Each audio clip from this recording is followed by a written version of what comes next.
نستعينه ونستغفره ونعوذ بالله من شرور أنفسنا ومن سيئات أعمالنا من يهده الله فلا مضل له ومن يضلل فلا هادي له أشهد أن لا إله إلا الله وحده لا شريك له وأشهد أن محمدا عبده ورسوله قال الله تعالى يا أيها الذين آمنوا اتقوا الله حق تقاته ولا تموتن إلا وأنتم مسلمون وقال رسول الله صلى الله عليه وسلم فإن أصدق الحديث كتاب الله وخير الهدي هدي محمد صلى الله عليه وسلم وشر الأمور محدثاتها وكل محدثة بدعة. Amma ba'd. Alhamdulillah, segala puji bagi Allah yang mengumpulkan kita di majlis yang ke-10 masih dalam pembahasan Al-Waraqat fi Usul Fiqh ma'a syarhi Jalaluddin Al-Mahalli wa hasyah Ad-Dimyati Asy-Syafi'i rahimahumullahu ajma'in. Yang sejak pertemuan lalu sudah kita masuk ke pembahasan al-amr. Al-Imam Al-Juwayni berkata tentang babul amri. Al-amru istida'ul fi'li bil qawli mimman huwa dunahu ala sabilil wujub. Amr itu istida'ul fi'li, meminta dilakukan perbuatan, bil qawli, yang permintaannya itu disampaikan dengan perkataan. Mimman huwa dunahu, diminta dari orang yang lebih rendah derajatnya, ala sabilil wujub, yang permintaan tersebut ya konteksnya adalah wajib, harus dilakukan, yakni talabu fi'lin bijazmin, talabu fi'lin jazman, meminta dilakukannya itu secara tegas. Wasighatud dalatu alaihi if'al, ya, sighat dari al-amr itu yang masyhur adalah wazan fi'il amr. Ya, wazan fi'il amr.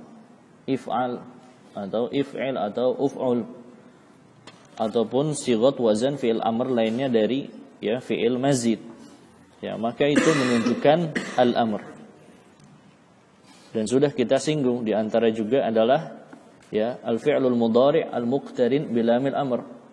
Fi'il mudhari' yang dia ya dikaitkan dengan lamul amr. Liyaf'al liyunfiq dzu sa'atin min sa'atih, hendaknya orang yang memiliki kelapangan harta berinfak dari kelapangan hartanya. Ya, itu juga memiliki makna al-amr, ya, perintah. Indal itlaqi wa tajarrudi 'anil qarinati tuhmalu 'alaihi. Ketika amrnya ini amr mutlak, tidak ada embel-embel apa-apa, tidak ada keterangan apa-apa, tuhmalu alaihi, maka dia dibawa kepada wajib. Ya, dibawa kepada wajib. Ini hukum asal amr. Al-aslu fil amri lil wujub. Hukum asal amr adalah wajib. Illa ma dalla dalilu ala anna al-murada minhu an-nadbu, kecuali jika ada dalil bahwa yang diinginkan adalah perintah sunnah. Ya, ini ketika ada keterangan-keterangan yang menunjukkan ketidaktegasan dalam perintah tersebut.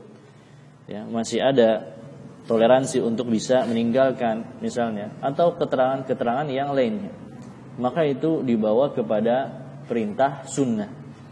Seperti firman Allah, fakatibuhum in alimtum fihim khaira.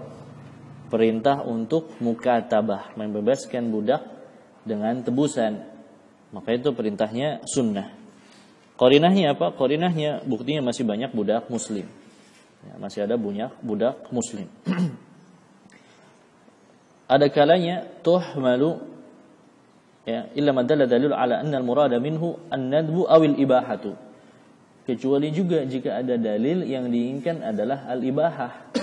Ya, perintah tapi itu perintah mubah, bukan perintah wajib. Ya, seperti apa? Al-Mahalli, Jalaluddin Al-Mahalli mencontohkan wa idza halaltum fastadu. Jika kalian sudah halal, sudah tahallul dari ihram, fastadu, maka silakan berburu. Ya, perintah berburu itu perintah mubah.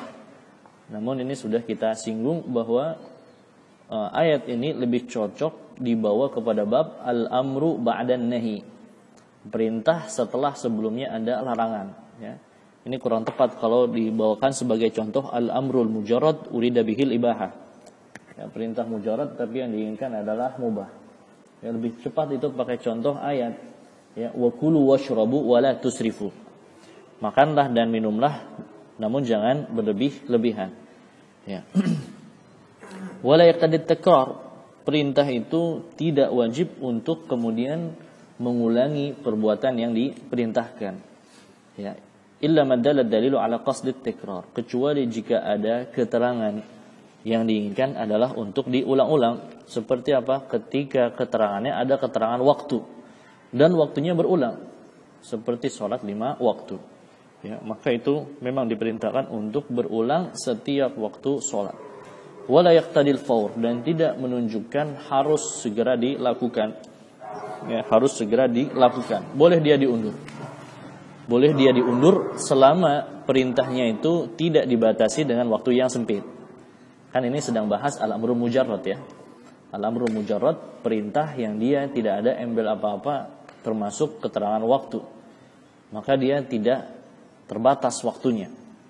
Tapi kalau perintahnya sudah ada batasan waktu, seperti perintah sholat 5 waktu, maka harus dilaksanakan di batasan waktu tersebut.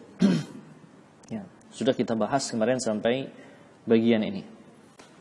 Kemudian Al-Qadhi Al-Imam Al-Juwaini melanjutkan, wal amru bi ijadil fi'li amrun bihi wa bima la yatimmul fi'lu illa bihi. Ya, perintah untuk melakukan perbuatan itu sekaligus merupakan perintah ya melakukan perbuatan itu.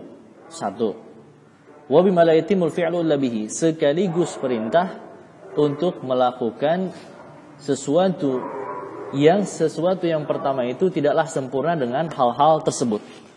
Yakni apa? Perintah kepada sesuatu merupakan perintah kepada wasilah-wasilahnya. Wasilah kepada sesuatu tersebut. Misalnya apa? Kal amri bis sholawat, perintah untuk melakukan sholat 5 waktu. Perintah untuk melakukan sholat 5 waktu hakikatnya amrun bil taharatil muaddiyati ilaiha.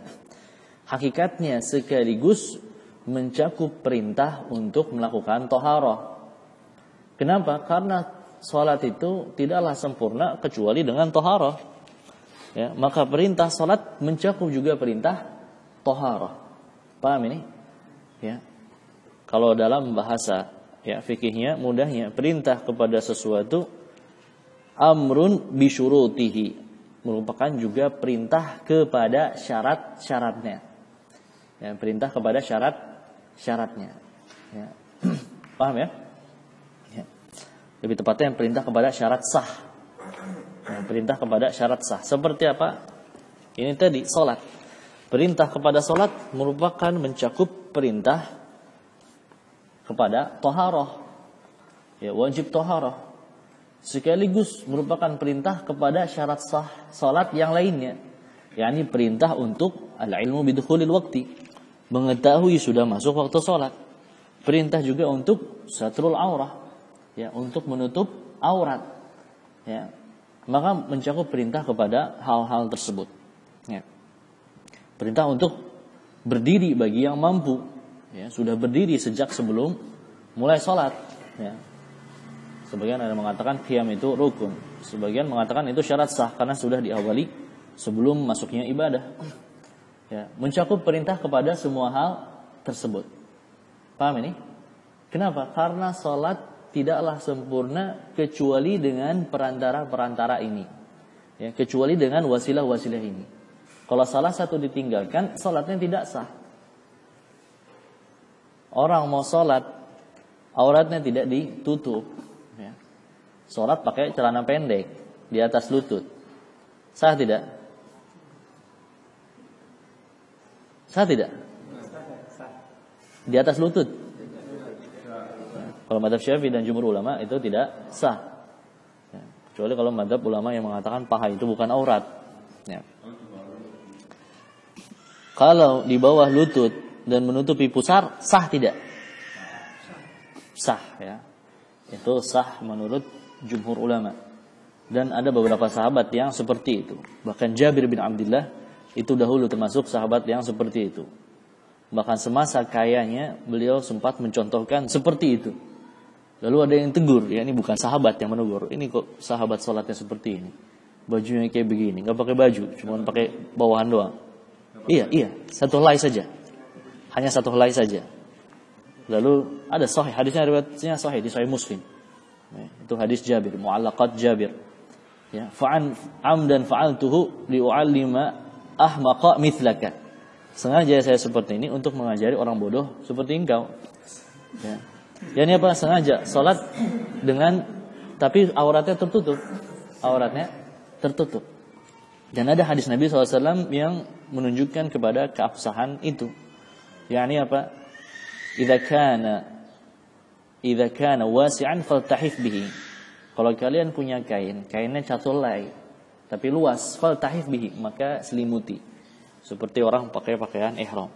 Wa idza kana dayyiqan fattazir bihi. Tapi kalau satu helai kainnya pendek, maka jadikan seperti sarung, hanya bawahan saja. Jadikan bawahan saja. Ya. Maka itu ya boleh ya, kecuali kalau mazhab Hambali ya, kalau mazhab Hambali itu diwajibkan untuk menutup pundak ya. Wajibkan menutup pundak ya, tapi kalau mazhab jumhur tidak.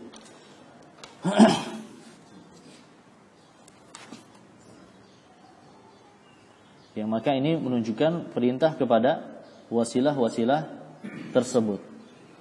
Ya. Sudah paham ya? Insyaallah. Tapi ini dibahas juga.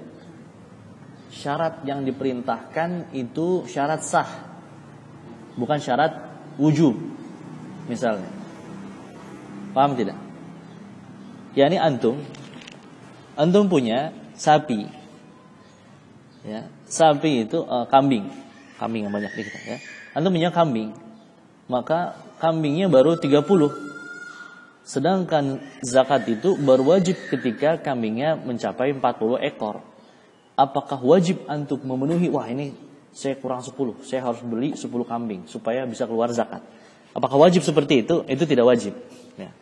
Syaratul wujub itu tidak wajib. Saya paham ini? Itu syaratul wujub. Yakni apa? Ibadah zakat baru wajib ketika sampai nisab. Memenuhi syaratul wajib seperti ini tidak wajib. Tapi yang wajib dipenuhi adalah seperti tadi, syarat-syarat sah. Ya. Saya paham ini? Ya. Antum ya, mau haji, sedangkan bekalnya sebenarnya kurang. Wah, haji itu bahkan sebagian ulama menafsirkan, "Walillahi 'alan nasi hajjul baiti man istata'a ilaihi sabila." Istita'ah itu sebagian ulama menafsirkan dengan az-zadu war-rahilah. Kendaraan dan perbekalan. Perbekalan mencakup perbekalan antum pergi ke Mekah, pulang sekaligus nafkah orang-orang yang wajib dinafkahi. Apakah ini ada wajib haji nih? Sedangkan uang saya kurang. Uangnya cuman ya berapa sekarang haji paling murah? 30 jutaan ya. 40 juta lah anggap ya. 30 jutaan lebih setahu saya. Itu yang ngantri 20 tahun itu. Ya, itu yang ngantri 20 tahun. 40 juta anggaplah. Saya punya uang 30 juta. Ini masih kurang 10 juta untuk haji. Sedangkan bekal itu syaratul wujub, bukan syarat sah. Wah, kalau gitu saya wajib pinjam uang di bank 10 juta. Apakah seperti itu? Ya, tidak seperti itu. Ya, syarat wujub seperti ini tidak diwajibkan. Tapi yang wajib itu maksudnya adalah ya syartu sihah. Ya, sekaligus mencakup hal-hal yang merupakan syartu sihah. Ya. Ini bahasannya enaknya di fikih ini. Kalau ini. Wa idza fu'ila yakhrujul ma'muru 'anil uhdah. Jika perintahnya dikerjakan maka dia keluar dari tanggungan. Ya, terlepas dari tanggungan. Ai idza fu'ila bil bina'il maf'uli ay al ma'muri bihi. Yakni jika perintahnya itu sudah dilaksanakan, yakhrujul ma'muru 'anil uhdah. Maka al-ma'mur maksudnya al-mukallaf, ya, yakni muslim yang diperintahkan untuk melakukan kewajiban tersebut, yakhruju 'anil uhdah. Dia sudah terlepas dari tanggungan. Ya, dia sudah terlepas dari tanggungan. Ya, ai wahdatul amri wa yattasiful fi'lu bil ijza. Yakni apa?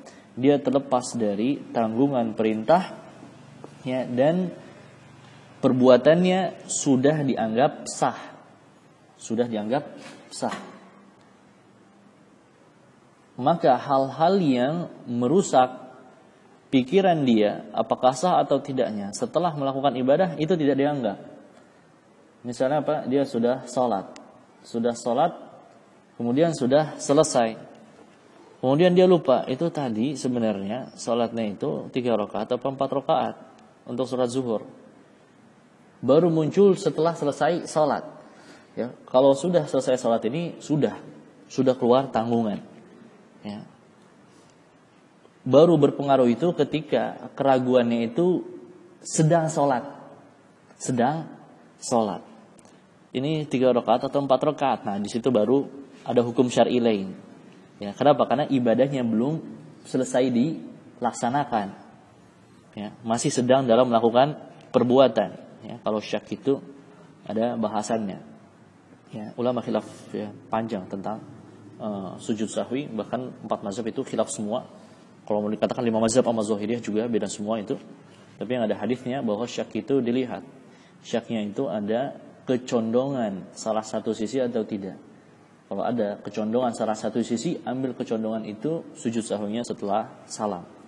Kalau tidak ada kecondongan sama sekali, maka ambil bilangan terkecil. Falyabni ala mastaiqan. Maka dibangun di atas yang yakin bilangan terkecil sujud sahwinya sebelum salam.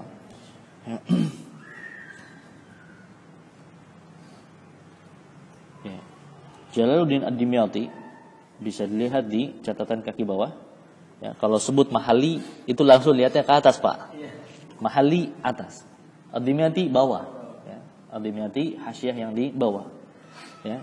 Jalaluddin Ad-Dimyati belum menyebutkan lagi contoh-contoh yang al-amru bisyai' la yatimu illa bihi. Perintah kepada sesuatu merupakan perintah kepada hal-hal yang merupakan wasilah kepada sesuatu tersebut. Contohnya apa? Min furu'il masalah, law ikhtalatat mankuhatuhu bi ghairiha. Seandainya wanita yang sudah dia nikahi bercampur dengan wanita yang lain, ya, wanita yang lain dengan wanita yang tidak halal bagi dia. Ya, dengan wanita yang tidak halal bagi dia. Misalnya apa? Dia ada istri. Ya, lalu situ ada 4 kamar wanita semua. Salah satu kamar istrinya, sisanya kamar wanita yang tidak halal. Ya, maka la yatimmu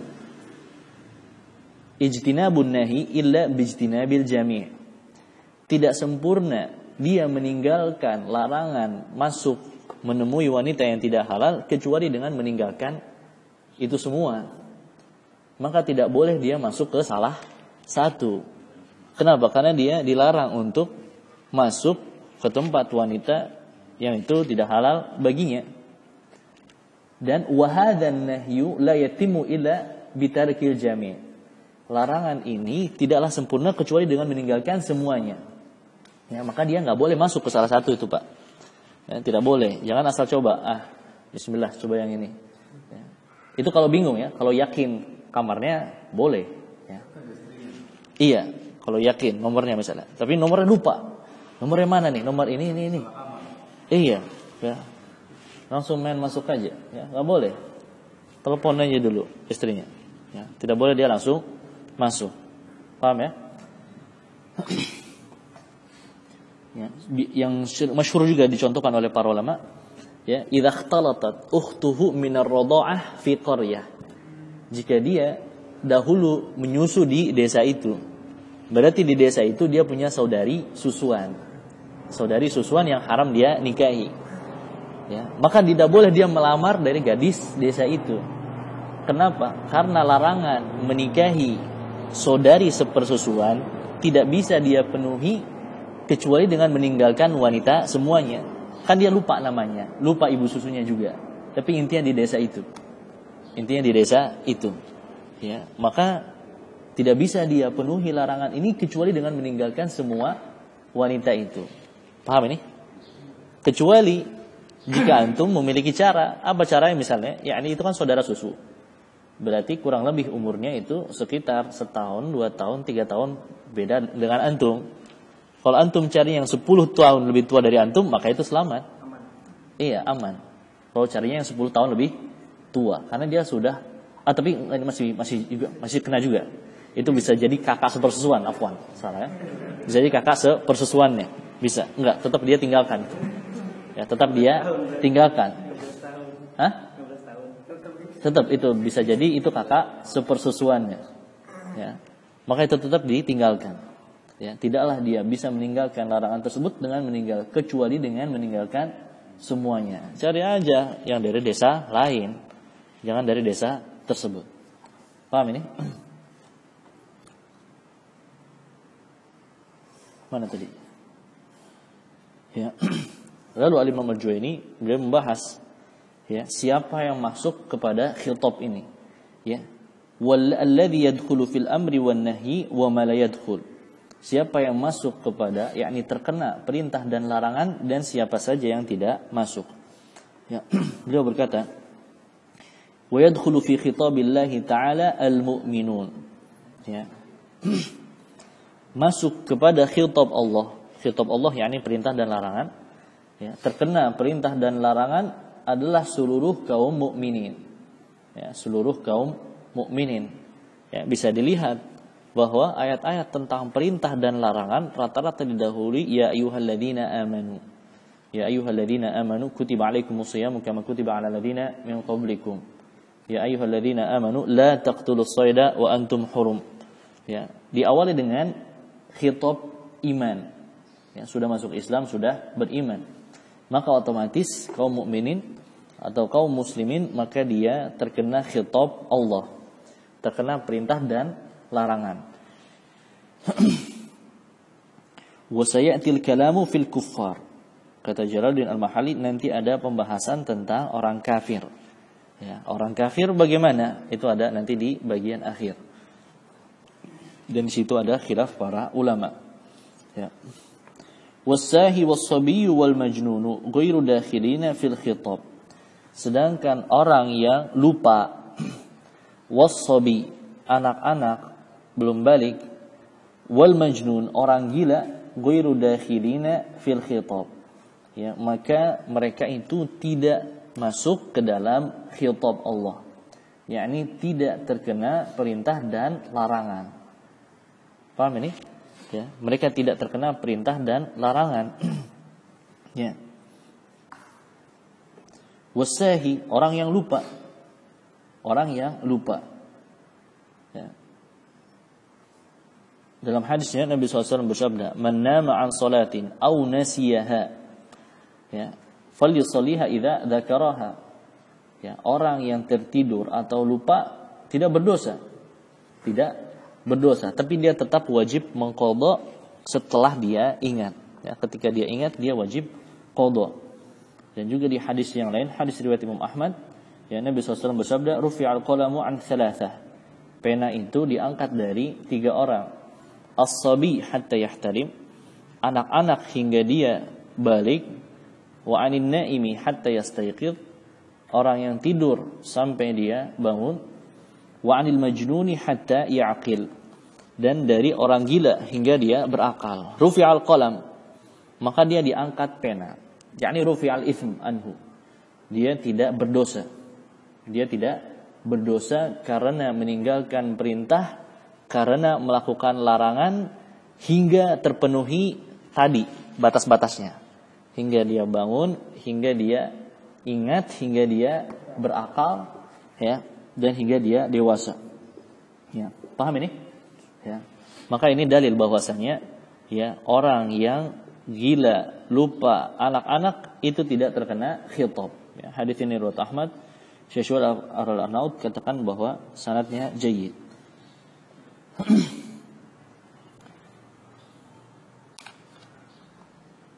As-sabi, perhatikan kalam Ad-Dimyati, as-sabi walau mumayyizan wa yadkhulu fihi, ya, as-sabiyyah, yakni anak-anak itu tidak terkena khitab.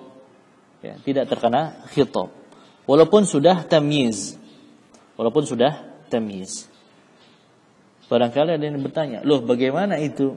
Kok ada perintah salat bagi anak-anak? Muru auladakum bis shalah wa hum abna'u sab'in. Wadribuhum 'alaiha wa hum abna'u 'ashrin." Perintahkan anak kalian untuk salat ketika dia usia 7 tahun. Dan pukul dia kalau dia usia 10 tahun. Itu bagaimana? Anak 10 tahun sudah balik belum? Ya, kalau laki-laki mah belum. Ya, kalau wanita mungkin balik. Kalau wanita, Aisyah radhiyallahu anha baliknya umur 9 tahun. Kalau wanita itu bisa. Wanita itu ya aqallul bulugh indal nisa fi 9. Umur 9 tahun. Wanita itu sudah bisa balik. Tapi kalau laki tidak rata-rata. Ya, belum balik. Maka ini bagaimana? Kok ada hadis perintah untuk sholat bagi anak-anak? Ya, dijawab oleh para ulama bahwa hadis ini mimbabit tarbiyah. Mimbab at-tarbiyah. Tapi kalau anaknya meninggalkan, dia tidak berdosa. Dia tidak berdosa. Bisa paham ya? Ya. Lupa. Kalau lupa ini bagaimana? Lupa ini secara hukum asalnya dia tidak terkena khitab, dalam artian tidak berdosa. Dia tidak berdosa. Tapi apakah diperintahkan untuk menambal kewajiban yang ia tinggalkan? Maka jawabannya iya. Ya. Wa yu'maru sahi ba'da dhahabi sahwi anhu bijabri khalalis sahwi ka qada'i ma fatahu min as-shalah. Dijelaskan oleh Al-Mahalli, Jalaluddin Al-Mahalli, adapun orang yang lupa ketika dia ingat, maka dia diperintahkan untuk menambal cacatnya di masa lupa tadi. Ya, apa yang dia tinggalkan di masa lupa tadi. Ka qada'i ma fatahu minas shalah. Seperti apa? Mengqadha salat. Ya, dia orang yang terbiasa salat di awal waktu. Qadarullah di awal waktu dia sibuk. Lupa itu hingga keluar waktu dia tidak salat. Ya, ini kadang terjadi bagi orang-orang yang biasa salat di awal waktu atau bahkan biasa salat berjamaah. Ya. Maka dia lupa. Ya. Kemudian dia lupa. Ketika ingat, dia tetap wajib qadha salat. Paham ya? Ya, dia tetap wajib qadha salat. Tidak serta-merta lupa itu menggugurkan kewajiban. Wa dhamani ma atlafahu minal mal. Atau ketika lupa, ya, dia menghancurkan sesuatu, maka yang ia hancurkan itu wajib dia ganti. Wajib dia ganti. Ya. Misalnya apa? Dia punya pulpen. Ya, dia punya pulpen misalnya. Kemudian ada pulpen, dikira itu pulpen dia. Ya.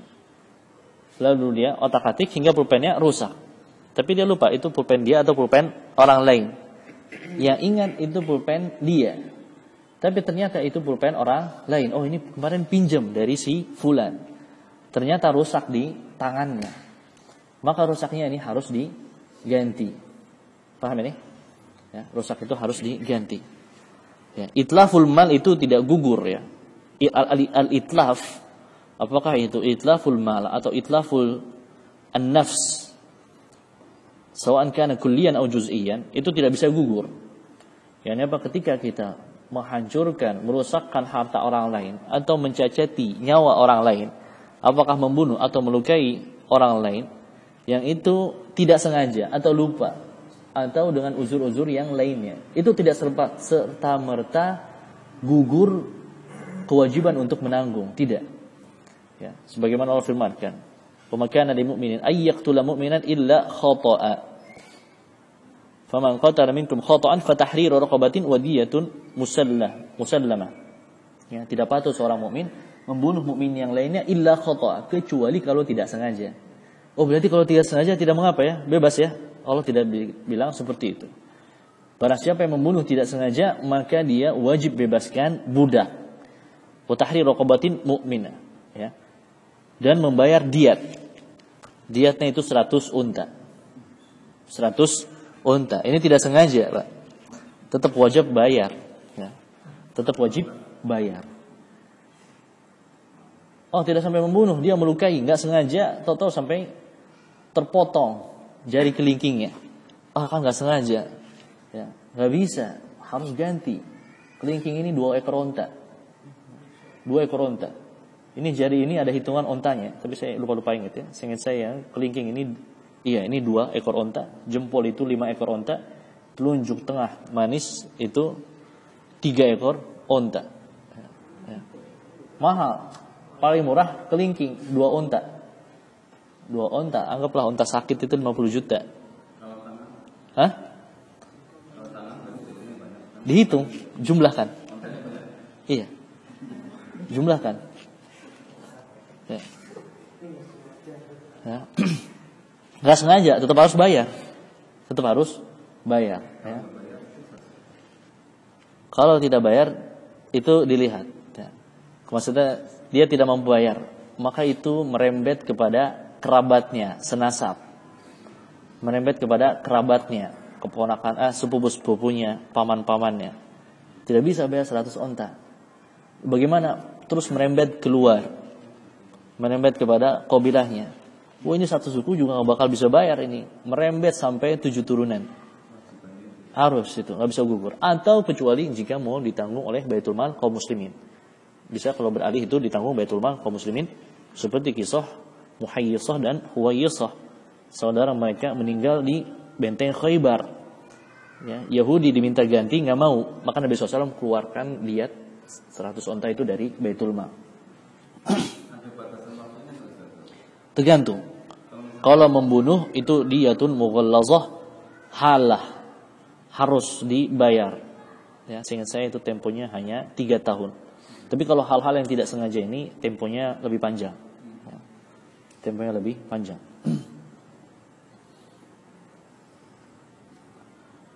Sampai mana tadi? Ya. Wal kuffar mukhatabuna bi furu'i syara'i wa bima la tasihhu illa bihi wa huwa al-islam. Liqaulillahi ta'ala ma salakakum fi saqar qalu lam naku minal musallin. Ya. Al-kuffar tadi diundurkan oleh Al-Imam Al-Juwaini. Lalu beliau bahas, apakah orang kafir terkena khitab atau tidak? Beliau jawab, wal kuffar mukhatabuna bi furu'i syara'i. Orang kufar, orang kafir juga terkena khitab furu' syariat. Yakni mereka terkena perintah dan larangan. Ya. Terkena perintah dan larangan. Hakikatnya bahasan ini ulama khilaf menjadi 3 pendapat. Ada yang mengatakan al-kuffar mukhatabuna bi furu'i syara'i. Orang kafir itu terkena furu' syariat. Ya, ini mazhab yang dipilih oleh Imam Juwaini dan juga jumhur ulama Syafi'iyah. Sebagian ulama mengatakan al-kuffar ghairu mukhatabin bi furu'i syari'ah. Orang kafir itu tidak terkena khitab. Tidak terkena khitab. Buktinya apa? Buktinya kalau mereka sholatnya tidak sah. Kalau mereka bayar zakat, sah tidak zakatnya? Tidak sah, nggak ada pahala juga. Begitu pula kalau puasa, tidak sah, ya. Tidak sah puasanya. Maka orang kafir tidak terkena khitab. Ya, sebagian ada yang juga berdalil, ya, tentang hadis makan dan minum dengan bejana emas dan perak. La ta'kulu fi sihafihima wa la tashrabu fi aniyatiha fa innaha lahum fid dunya wa lakum fil akhirah. Jangan makan dari bejana piring emas dan perak, jangan pula dari minum dari gelas emas dan perak. Fa innaha lahum fid dunya, karena bejana-bejana itu untuk mereka di dunia. Sebagai nama berarti untuknya itu mereka boleh melanggar larangan ini. Menurut sebagian ulama, mereka tidak terkena khitab. Ya. Tapi ini pendapat yang lemah. Buktinya apa? Buktinya di zaman Nabi SAW ada 2 Yahudi berzina dihukum rajam. Ya, dihukum rajam. Ya. Pendapat yang ketiga bahwasanya orang kafir terkena khitab fi babil manhiyat, hanya dalam bab larangan saja. Dalam bab larangan mereka terkena khitab. Dalam bab perintah tidak. Ya, dalam bab perintah tidak. Buktinya kenapa? Karena bab perintah mereka melakukan itu tidak akan sah. Mereka mau melakukan seperti apapun itu tidak akan sah. Ya. Cristiano Ronaldo mau nyumbang ke Palestina, nggak sah. Maksudnya dia tidak sah sebagai sedekah, tidak sah sebagai pahala. Walaupun itu baik membantu kaum muslimin, ya. Tapi itu tidak sah sebagai sedekah. Bagaimana, kan dia udah baik. Ya. Kebaikan orang kafir itu dibalas hanya di dunia saja. Ya, Allah balas kebaikan mereka di dunia, tapi di akhirat fala nuqimu lahum yaumal qiyamati wazna. Kami tidak akan tegakkan timbangan untuk orang kafir menurut salah satu tafsir. Ya. Nggak ada kebaikan mereka untuk ditimbang. Ya. Itu pendapat ya, ulama yang ketiga. Tapi kalau bab larangan mereka terkena khitab. Dalil apa? Dalilnya Nabi SAW merajam 2 wanita Yahudi yang berzina. Ya. Wallahu alam, pendapat yang lebih tepat al-kuffar mukhatabun bi furu'i syara'in. orang kafir tetap mereka terkena khitab. Ya, mereka terkena khitab, terkena perintah dan larangan furu' syariat Islam. Wa bima la tasihhu illa bihi wa huwa al-Islam. Mereka juga terkena khitab kepada hal yang merupakan syarat sah dari furu' Islam tadi. Yakni apa? Furu' syariat Islam, melakukan perintah dan larangan tidaklah sah kecuali dengan masuk Islam. Maka orang kafir sebenarnya diperintahkan untuk masuk Islam dan juga diperintahkan untuk melakukan perintah dan larangan. Wa bima la tasihhu illa bihi. Ya, sesuatu yang tidaklah sah perintah dan larangan furu' syariat kecuali dengannya, yakni untuk masuk Islam. Paham ini? Ya. Mereka diperintahkan semua hal tersebut. Dalilnya apa? Dalilnya firman Allah Subhanahu wa taala ya dalam surat Al-Muddatsir. Ya, dalam surat Al-Muddatsir Allah Subhanahu wa taala berfirman tentang keadaan orang kafir. Ma salakakum fi saqar? Apa yang membuat kalian wahai orang kafir masuk neraka Saqar? Maka dijawab oleh orang kafir, jawaban mereka bukan hanya tentang kekafiran, tapi jawaban mereka sebab masuk neraka Saqar, qalu lam naku minal musallin. Kami dahulu tidak salat. Itu jadi alasan. Walam naku nut'imul miskin. Kami dahulu tidak memberi makan fakir miskin. Wallahu alam ini ya ke arahnya adalah zakat wajib, bukan sedekah sunnah. Karena sedekah sunnah itu tidak disiksa karena meninggalkannya. Maksudnya adalah zakat wajib. Walam naku nut'imul miskin wa kunna nakhudu ma'al khaidin. Dahulu kami mengolok-olok bersama orang-orang yang mengolok-olok agama Islam. Wa kunna nukadzibu biyaumiddin. Ya, dan kami dahulu mendustakan hari kiamat. Berarti apa? Ternyata orang kafir masuk neraka bukan hanya kekufurannya saja.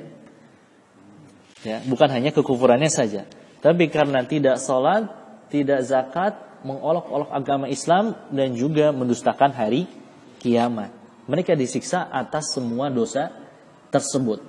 Ya, Allah tidak sebutkan bahwa sebab siksaan mereka hanya karena kekufuran, tapi juga karena semua dosa meninggalkan perintah dan larangan. Ya. Dan seperti ini pula dalam firman Allah Subhanahu wa taala dalam surat Al-Furqan, halaman terakhir surat Al-Furqan. Allah Subhanahu wa taala jelaskan sifat-sifat ibadur rahman. Wa ibadur rahmanil ladzina yamshu'a wal ladzina la yad'una ma'allahi ilahan akhar.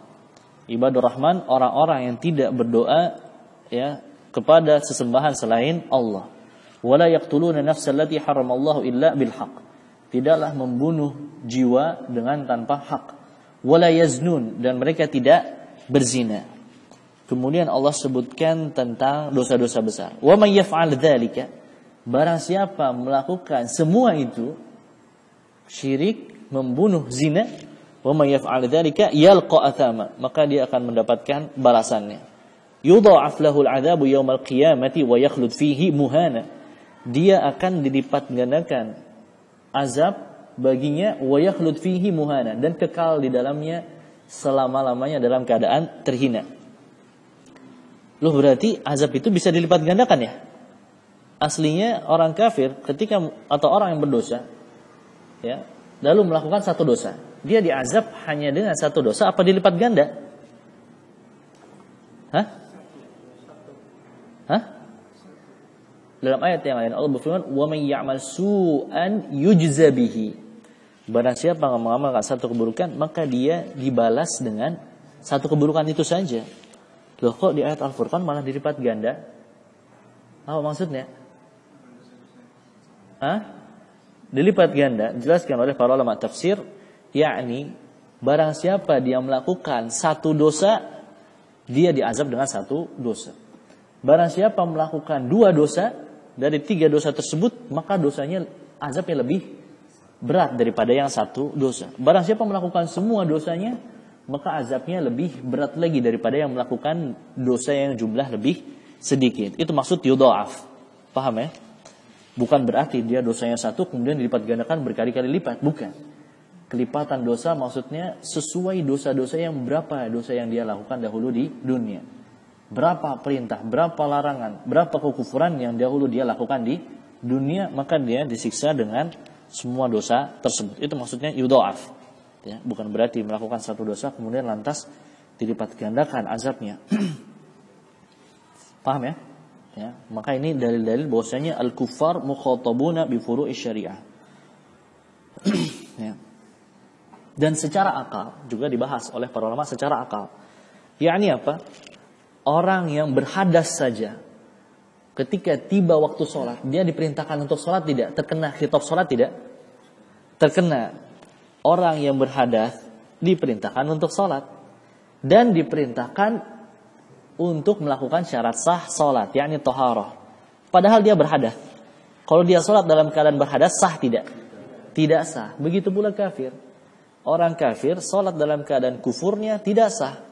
Maka dia diperintahkan untuk syarat sah furu' syariat sekaligus furu' syariat. Diperintahkan untuk masuk Islam sekaligus melakukan furu' syariat. Ini para ulama ya, bahas dengan ya qiyas seperti ini.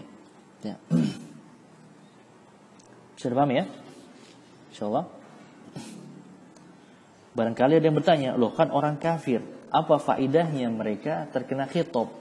Kalau melaksanakan juga nggak ada manfaatnya, dalam artian tidak sah. Kalau gitu apa faedahnya mereka terkena khitab? Dijelaskan oleh ya Jalaluddin Al-Mahalli, wa faidatu khitabihim biha iqabuhum 'alaiha. Ya, apa faedahnya mereka terkena khitab perintah dan larangan? Yakni mereka disiksa jika meninggalkan hal tersebut. Ya, sebagaimana nas dalam surat Al-Furqan tadi. Ya, mereka disiksa kalau meninggalkan furu' syariat tadi, perintah dan larangan tadi, mereka akan disiksa ya karena sebab tersebut. Idz la tasihhu minhum fi halal kufri litawaqqufiha 'alan niyyah. Ya. Beliau bahas kenapa orang kafir ini diperintahkan, yakni perintah furu' syariat itu berkaitan dengan perintah Islam. Kenapa berkaitan dengan perintah Islam?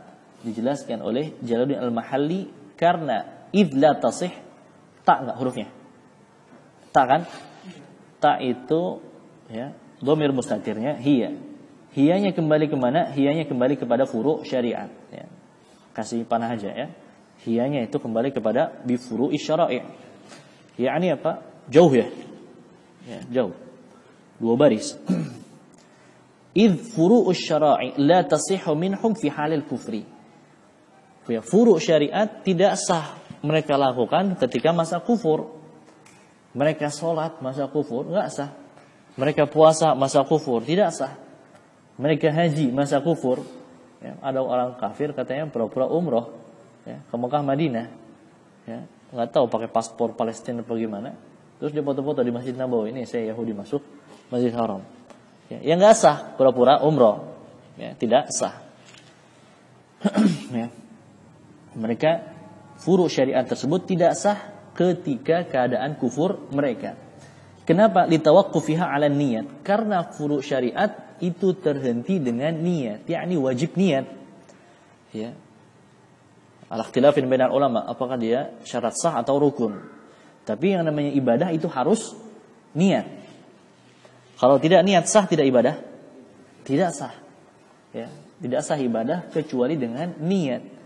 Litawaqqufiha 'ala niyyatil mutawaqqifati 'alal Islam. Sedangkan niat itu terhenti ya dengan Islam, yakni seorang baru sah niatnya ketika dia sudah muslim. Ya. Kalau dia masuk Islam maka sah niat dia. Kenapa? Karena niat itu rukun atau syarat sah ibadah, yakni termasuk bagian ibadah juga. Bagian dari ibadah tidaklah sah kecuali dari seorang muslim. Paham ini? Ya.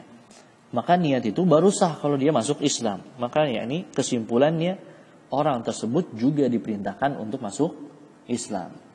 Ya. Wala yu'akhaduna biha ba'da al-islami targhiban fihi. Dibahas oleh para ulama. Kalau orang kafir, kan bahasan awalnya diperintahkan untuk melakukan khitab tadi, perintah dan larangan. Sekarang ada orang kafir umur 50 tahun mau masuk Islam. Katanya tadi orang kafir terkena khitab, perintah dan larangan. Berarti ketika orang kafir baru masuk Islam umur 50 tahun, berarti dia harus qada salat sejak balik sampai umur 50 tahun. Begitu. Ya, ini yang ingin dibahas. Ya, apakah harus begitu atau tidak? Kan katanya terakhir khitab. Apakah harus begini atau tidak? Maka jawabannya tidak. Ketika orang kafir yang kemudian dia masuk Islam, maka di masa kufurnya sebelum Islam tadi itu tidak diperintahkan untuk qada. Paham ini? Tidak diperintahkan untuk qada. Salatnya sejak balik sampai 50 tahun, puasanya sejak balik sampai 50 tahun, zakatnya sejak balik sampai 50 tahun tidak wajib untuk diqadha. Ya. La yu'akhaduna biha ba'da al-Islam targhiban fihi. Kenapa orang kafir tidak disiksa setelah dia masuk Islam, bahkan tidak diperintahkan untuk qadha. Ya, setelah dia masuk Islam, sebelumnya dia kufur, targhiban fihi, yakni dalam rangka menarik masuk Islam.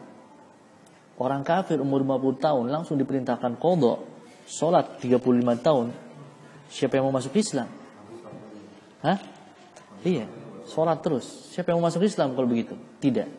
Ya, dan ini berdasarkan hadis Nabi SAW. Al-Islamu yajubbu ma qablahu. Islam itu menutup yang sebelumnya di masa kufur. Ya, menutup yang sebelumnya di masa kufur. Dan Allah sudah isyaratkan hal tersebut. Wala tankihu ma nakaha aba'ukum minan nisa'i illa ma qad salaf. Ya, jangan kalian nikahi ya wanita-wanita yang sudah dinikahi oleh bapak-bapak kalian. Menikahi istri bapak. Menikahi istri bapak ini maksudnya istri yang bukan ibu kandung kita. Itu juga haram. Ya, tidak boleh menikahi istri bapak illa ma qad salaf, kecuali yang zaman jahiliyah sudah telanjur. Seperti itu, ketika dia masuk Islam tidak langsung dia dihukum mati. Paham ini? Ya, illa ma qad salaf. Ya, ini masalafa fi ma sabaqa fil jahiliyah. Ya.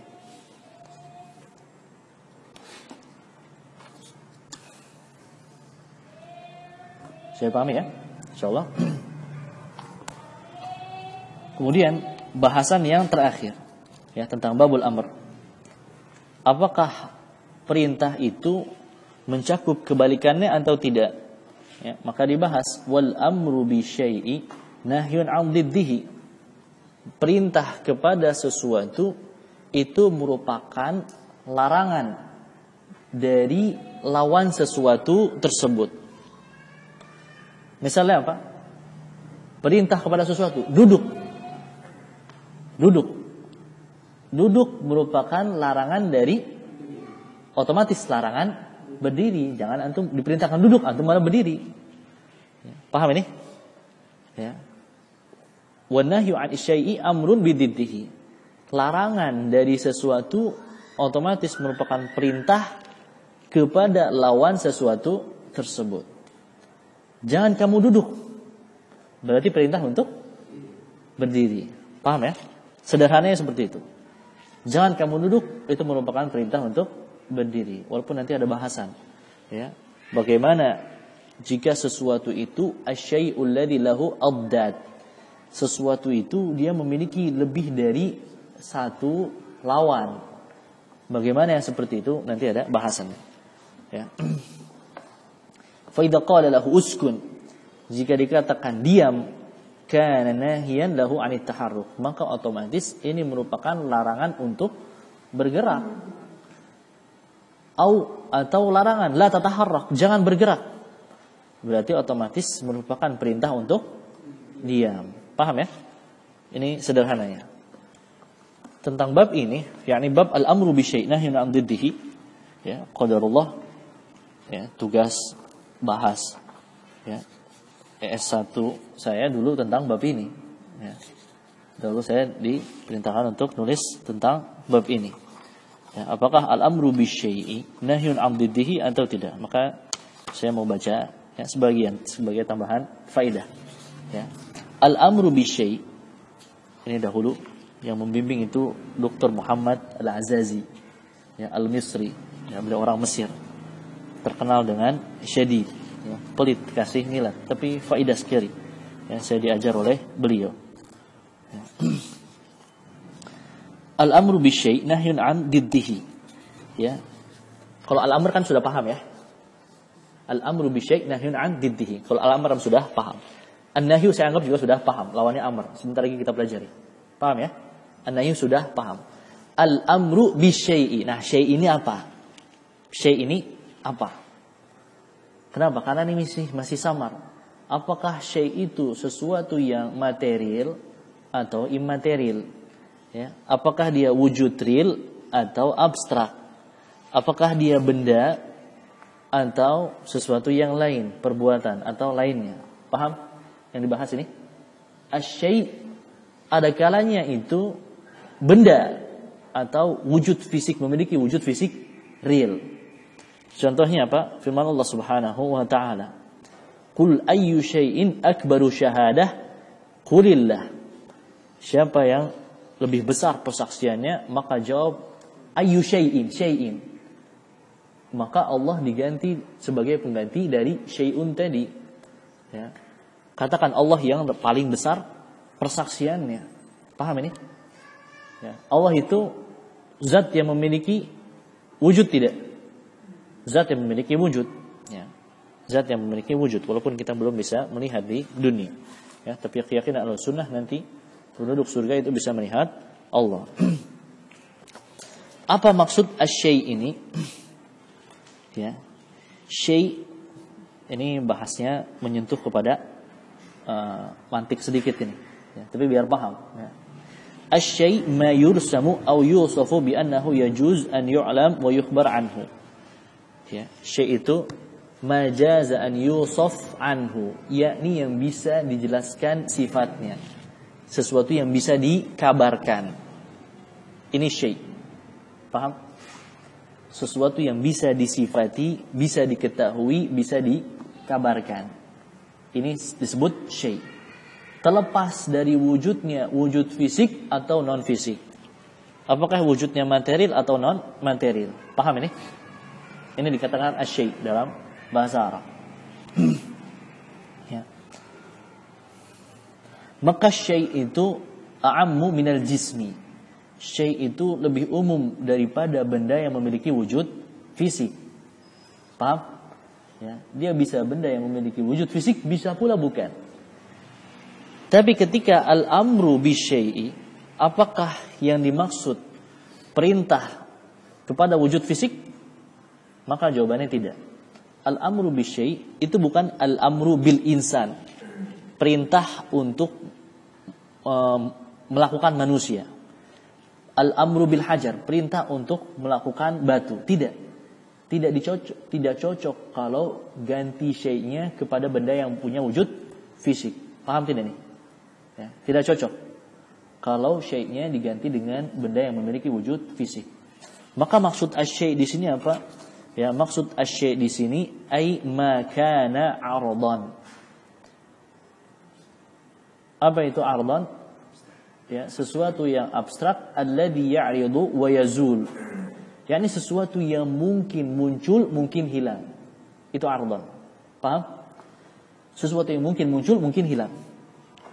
Sekarang ada salat nggak? Ada yang salat nggak? Nggak ada. Nanti pas waktu zuhur ada yang salat tidak?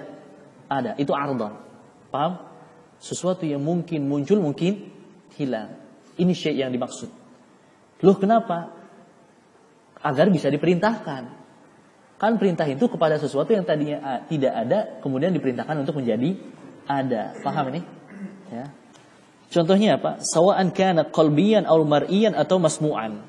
Ardannya ini sama. Apakah sesuatu yang mungkin muncul dan hilang, sesuatu yang sifatnya hati, amalan hati. Contohnya apa? Al-amru bil ikhlas.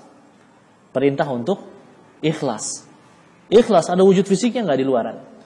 Bisa didengar? Bisa dilihat? Nggak bisa. Tapi itu amalan hati. Ya. Mungkin muncul tidak ikhlas itu? Mungkin hilang tidak ikhlas? Mungkin. Ya. Itu tapi amron qalbiyan. Au masmu'an, atau sesuatu yang bisa didengar. Seperti apa? Tilawah. Al-amru bitilawatil Qur'an. Perintah untuk membaca Al-Qur'an. Bisa didengar tidak? Bisa. Al-amru bil adzan. Perintah untuk memandangkan azan. Bisa didengar tidak? Bisa. Ya. Itu namanya ardan, ya, masmu'an. Ardan masmu'an. Yang bisa didengar. Atau ardon mar'iyan, sesuatu yang bisa dilihat. Bisa dilihat. Contohnya apa? Contohnya tadi, al-amru bil julus. Orang duduk bisa dilihat tidak? Bisa dilihat. Al-amru bil qiyam, berdiri bisa dilihat tidak? Bisa. Perbuatan yang bisa dilihat. Maka ini yang dimaksud dengan syai' tadi. Paham ini? Ya. Bisa paham ya insyaallah? Ya. Al-amru bi syai' nahyun 'an diddihi. Perintah kepada sesuatu itu merupakan larangan dari lawannya. Ad-did. Berarti kita harus paham dulu apa makna ad-did. Apa itu ad-did? Ad-did itu al-mukhalif al-munafi. Al-mukhalif al-munafi. Ya. Sesuatu yang menyelisihi dan itu menafikan lawannya. Menafikan lawannya. Ya.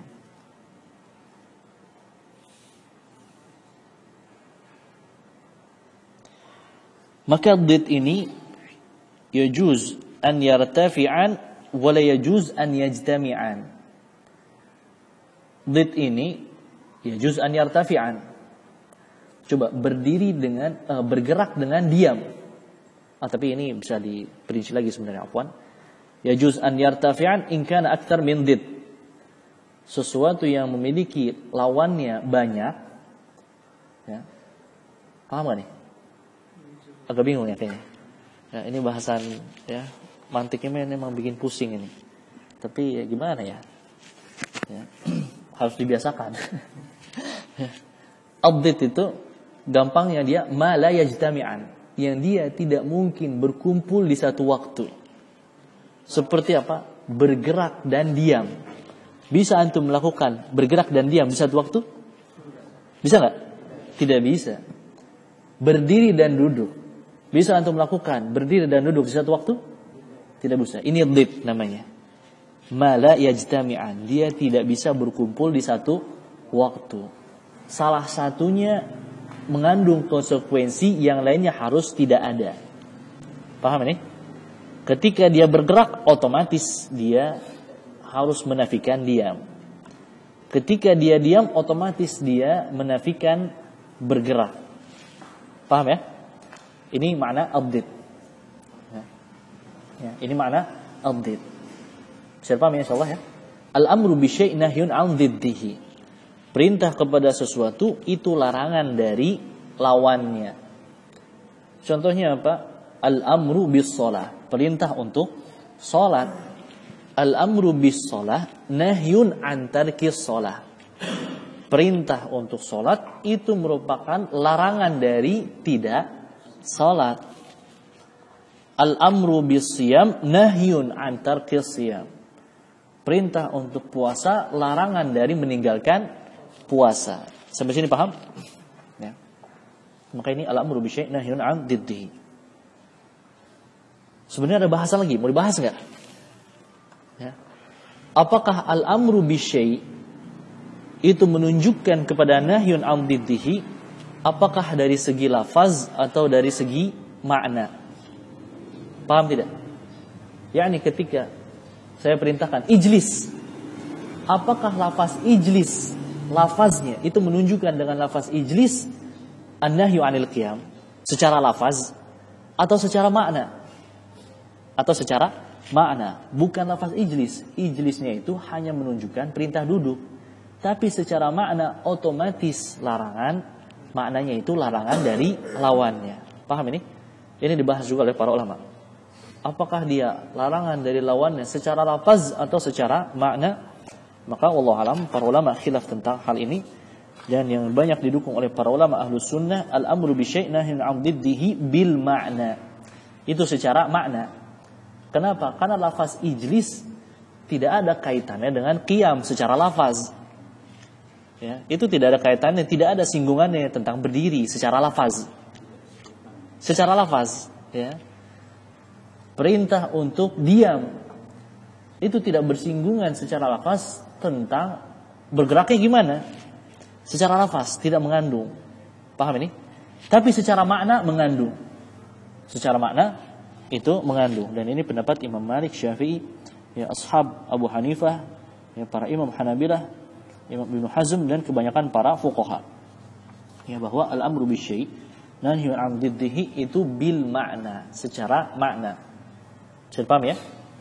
Insyaallah. Apa? Ya. Iya.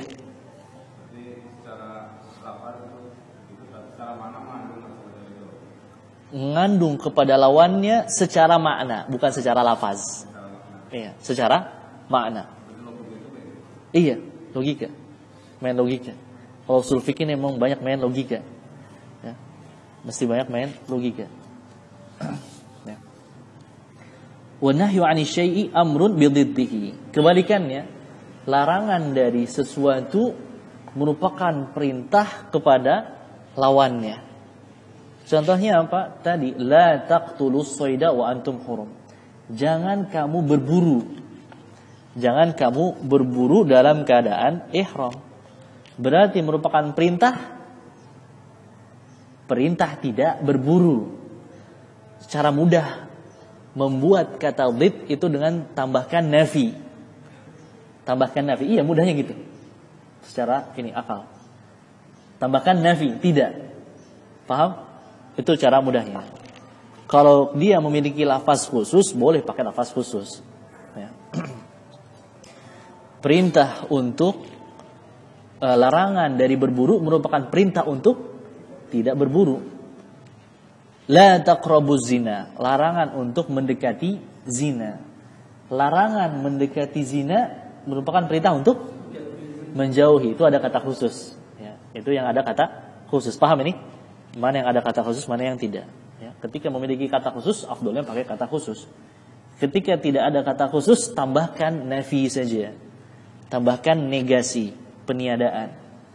Larangan mendekati zina otomatis merupakan perintah untuk menjauhi zina. An-nahyu 'ani syai'i amrun bididdihi. Paham ya? Hah? Oh, itu nanti ada mafhum, ya, muwafaqah, mafhum, mukhalafah, itu nanti bahasannya di mafhum. Ya. Ini termasuk dalalah mafhum juga. Termasuk dalalah mafhum. Kenapa? Karena buktinya para ulama katakan itu ya yashmalu nahya min haitsul ma'na. Ya, secara makna, bukan secara mantuk dia. Tapi secara mafhum. Paham ya? Ya, maka ini bahasa beda. Ya, beda lagi, nanti ada penjabarannya. Ya, hada bab al-amru bi syai' nahyun 'an diddihi. Ya. Dan masing-masing para ulama itu ada dalilnya. Saya bahas semua dalil di sini. Ya. Ada khilafnya para ulama ushul fiqh juga termasuk dalil-dalilnya, baik babul amr maupun babun nahi. Ya. Allah alam, ya, kita cukupkan sampai sekian. Ya. Kurang lebih mohon maaf. Ya, kita tutup dengan doa kafaratul majlis. Subhanaka wa bihamdika asyhadu an la ilaha illa anta astaghfiruka wa atubu ilaik.